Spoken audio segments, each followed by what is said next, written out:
Good afternoon, guys. Welcome back to Maths First Aid. Now, for today's topic, we are going to do integration using partial fractions. There are altogether three parts. Today, we are going to go through the part on type 1 sort of partial fractions. This involves a technique called the cover-up rule, which I find is really useful. A special thanks to those professors and lecturers in those polytechnics. They actually taught me when I do my engineering maths.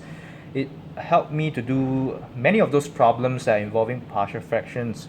So today I'm going to teach you what they taught me back then.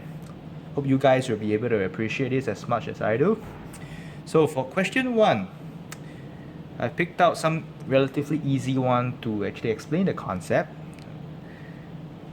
We are going to do integration on this particular question over here. Now, but we are going to use by cover-up rule. It states that I can break this complicated function up to a over x plus b over x plus 3. Now, take note, in order to apply this technique, you have to ensure that the denominator consists of variables that does not exceed the power of 1. Okay? So, as you can see, x is, okay, power of 1 is okay. And the linear form x plus 3, okay? X does not exceed 1. So, it's fine. You are able to apply this rule. Okay? So, what happens now after you break them up? Okay? You will try to find what is the numerator for a. How we do so is cover-up rule for a. So what does a means? Okay, so a is x. Actually, you just copy this thing down. 1 over.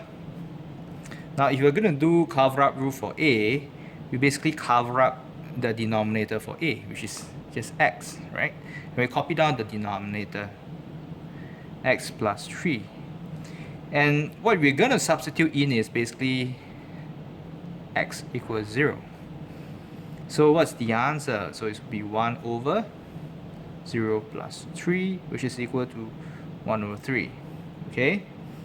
Now, if you're going to do the other part, which is cover-up rule for b, you apply the cover-up rule for b, will be the same, the approach. Now take a look, the b denominator is x plus 3, right? So we are going to cover x plus 3 over here, and you're actually left with 1 over x. So what you're going to substitute is x plus 3 equals 0, so x is equal to minus 3. So you're going to substitute x equal to minus 3 into this fraction over here. So ultimately this would be 1 over 3. Right? So there you go. We have the breakdown for this particular fraction over here.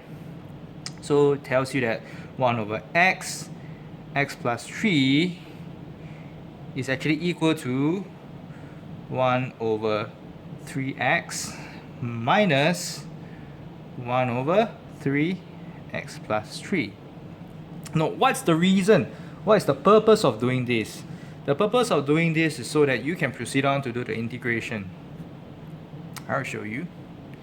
3 du dx is equal to the integration of 1 over 3x minus 1 over 3x plus 3 dx, which is actually equal to 3 ln x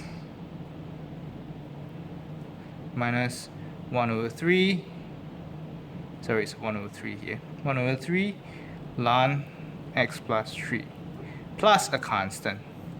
And that's the answer. I hope you guys are able to follow. Alright. Now, let's move on to another question.